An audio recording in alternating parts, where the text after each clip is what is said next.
ओम श्री वेंकटेश्वराय नमः। आज के वीडियो में 3 इम्पोर्टेंट पॉइंट्स डिस्कस करेंगे। सबसे पहला, लगेज काउंटर्स कहाँ पर है, दूसरा मोबाइल काउंटर्स कहाँ पर है, और तीसरा फुटवेयर यानी चप्पल को हमें कहाँ पर डिपॉजिट करना है। इन सभी की जानकारी हम इस वीडियो में देने वाले हैं, क्योंकि पूरा सिस्टम ऑटोमेटेड है और स्कैन से चलता है। तो जो भक्त पहली बार आ रहे हैं उनके लिए बहुत ही इम्पोर्टेंट हो जाता है कौन सा काउंटर कहाँ पर है और किस तरह से हमें लगेज को डिपॉजिट करना है। सभी की विस्तार से आपको जानकारी होनी चाहिए। इस वीडियो में हम पूरी जानकारी आपको देने वाले हैं। ये पूरा सिस्टम ऑटोमेशन पर चल रहा है, बहुत दिनों से चल रहा है, लेकिन बहुत सारे भक्तों को अभी भी बहुत सारे कंफ्यूजन है, जिसके वजह से बहुत समय काउंटर्स को ढूंढने में और वहां पर अपने सामान को ढूंढने में लग जाता है, जिससे बहुत ज्यादा फ्रस्ट्रेशन भी हो जाता है। कभी कभी चप्पल भी आपको नहीं मिलते हैं, आप ढूंढते रह जाते हैं मंदिर के आसपास। तो इन सभी चीजों का सोल्यूशन आज हम इस वीडियो में देने वाले हैं। सबसे पहले जान लेते हैं कि कौन से सीक्वेंस में हमें ये पूरा सिस्टम समझना चाहिए। सबसे पहले, अगर दोनों चल के जाने वाले मार्ग यानी अलिपिरी मेट्टू मार्गम और श्रीवारी मेट्टू मार्गम, इन दोनों मार्गों से आप जा रहे हैं तो आपको सीढ़ियों से अपना सामान उठाकर ढोकर जाने की जरूरत नहीं है। अलिपिरी मेट्टू मार्गम के स्टार्टिंग पॉइंट में 7 लगेज काउंटर्स हैं और श्रीवारी मेट्टू मार्गम के स्टार्टिंग पॉइंट में 2 लगेज काउंटर्स हैं। आपको अपने लगेज पर ताला लगाना होता है और वहां पर आपको लगेज काउंटर्स में सबमिट करना होता है। आप आराम से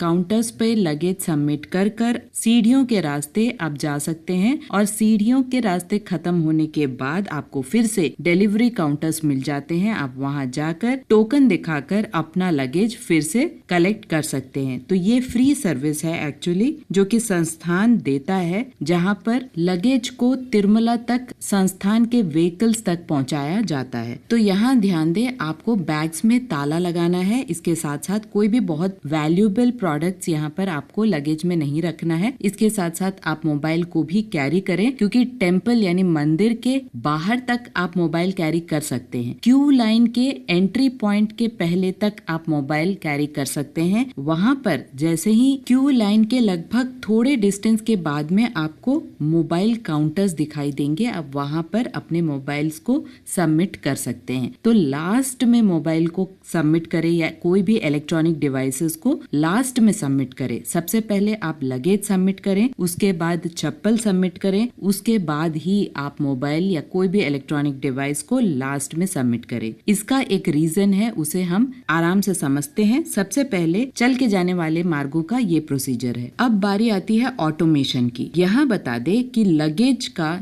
जब भी सबमिशन होता है तो आपको जो स्लिप मिलता है उसमें QR कोड भी रहता है, जो कि एक नया प्रोसेस है जो बहुत दिनों से संस्थान चला रहा है। तो अगर आपका दर्शन हो जाता है और तब तक आप लगेज नहीं लिए हैं, तो दर्शन के बाद आप अपने स्लिप को ध्यान से रखें। उस स्लिप को स्टाफ को अगर दिखाते हैं कोई भी डिलीवरी काउंटर में, तो स्टाफ उस QR कोड को स्कैन करता है और उसके हिसाब से ये पता चलता है कि कौन सा लगेज कौन से बॉक्स में है, कितने आइटम्स है, कौन से रैक नंबर पर है और कौन से एरिया में आपको लगेज मिलेगा। ये सभी जानकारी स्टाफ आपको दे देता है काउंटर्स में। तो आपको मोबाइल होने की आवश्यकता यहाँ पर नहीं है। आपके स्लिप के द्वारा ही स्कैन करने के बाद सब कुछ पता चल जाता है और ये स्कैन स्टाफ करता है। आपके मोबाइल से आपको स्कैन करने की जरूरत नहीं है। तो इससे आसानी हो जाता है कि कौन सा सामान आप कहाँ से आपको लेना है, कहाँ पर यानी कौन से रैक पर है, कितने आइटम्स है, सभी के विस्तार से डिटेल्स QR कोड में आ जाती है। अगर आप चल के नहीं जा रहे हैं और घाट रोड के मार्ग से जा रहे हैं और मंदिर तक आप पहुंच गए हैं, तो कौन कौन से काउंटर्स में आप लगेज सबमिट कर सकते हैं, यहाँ पर हम समझते हैं। सबसे पहला है वैकुंठम क्यू कॉम्प्लेक्स, जिसे VQC भी कहा जाता है। उसके बाद फ्री हॉल्स, नेक्स्ट नारायण गिरी शेड और DD हॉल, जहाँ पर आप आराम से लगेज को डिपॉजिट कर सकते हैं। उसके बाद जो भी आपको स्लिप मिलता है उसे आप मोबाइल फोन से फोटो निकाल ले, क्योंकि क्योंकि मोबाइल फोन आप लास्ट में सबमिट करते हैं तो आपको ये आसानी हो जाता है। अगर इन केस स्लिप कहीं खो भी जाता है तो आपको कोई प्रॉब्लम नहीं होती है। मैक्सिमम कोशिश कीजिएगा कि आप अपने साथ जो स्लिप है उसे प्रॉपरली कैरी करें जिससे कि कोई भी दिक्कत ना हो। फिर भी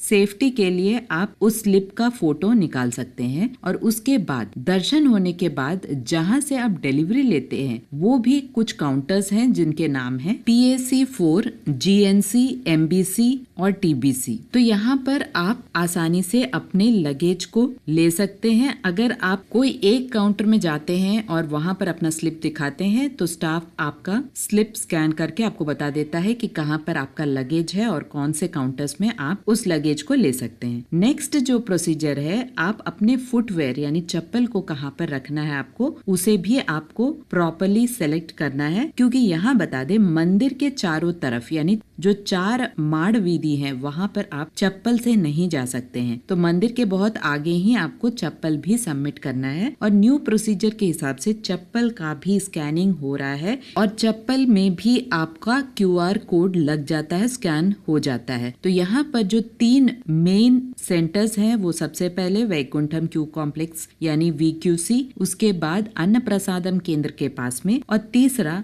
मंदिर के आसपास भी कुछ काउंटर्स बने हुए हैं जहां पर आप अपने चप्पल को रख सकते हैं। वहां पर भी आपको एक स्लिप मिलता है जिसे आपको ध्यान से रखना है, अदरवाइज आप बहुत देर तक चप्पल को ढूंढते रह जाएंगे और कभी कभी चप्पल मिस भी हो जाता है। दर्शन होने के बाद अब फिर से इन्हीं काउंटर्स में आकर कोई एक काउंटर में आप अपना स्लिप दिखाएं, जिसे स्कैनिंग के बाद ये पता चल जाता है कि कौन सा काउंटर है जहां पर आपको जाना है और कहां पर आपको अपना फुटवेयर यानी चप्पल मिल सकता है। तो ये भी एक बहुत ही बेस्ट प्रैक्टिस है जो संस्थान फॉलो कर रहा है और सक्सेसफुली फॉलो हो रहा है। पिछले कई सालों से बहुत सारे भक्तों को ये तकलीफ होती थी, मंदिर के पास में चप्पल छोड़ने के बाद बहुत देर तक दर्शन होने के बाद उन्हें चप्पल नहीं मिलते थे और कभी कभी खो भी जाते थे। तो ये प्रोसीजर भी बहुत ही इफेक्टिवली काम कर रहा है। तो इसके बाद मंदिर के अंदर ही क्यू लाइंस के बाहर यानी स्टार्टिंग पॉइंट में बहुत सारे मोबाइल डिपॉजिट काउंटर्स बने हुए हैं, इलेक्ट्रॉनिक्स डिपॉजिट काउंटर्स बने हुए हैं। यहाँ ध्यान दे, आपको QR स्कैनिंग नहीं होती है, आपको एक स्लिप मिलता है या की मिलता है। उस हिसाब से दर्शन के बाद आप फिर से उसी काउंटर में जाकर मोबाइल ले सकते हैं या कोई भी इलेक्ट्रॉनिक डिवाइस ले सकते हैं। याद रखें, कोई भी इलेक्ट्रॉनिक डिवाइस जिसमें इलेक्ट्रॉनिक वॉचेस भी शामिल हैं, ये आप मंदिर के अंदर नहीं ले जा सकते हैं। तो अभी तक QR सिस्टम इसमें फॉलो नहीं किया जा रहा है, आपको बस स्लिप मिलता है जिसे आप फिर से दिखाकर मोबाइल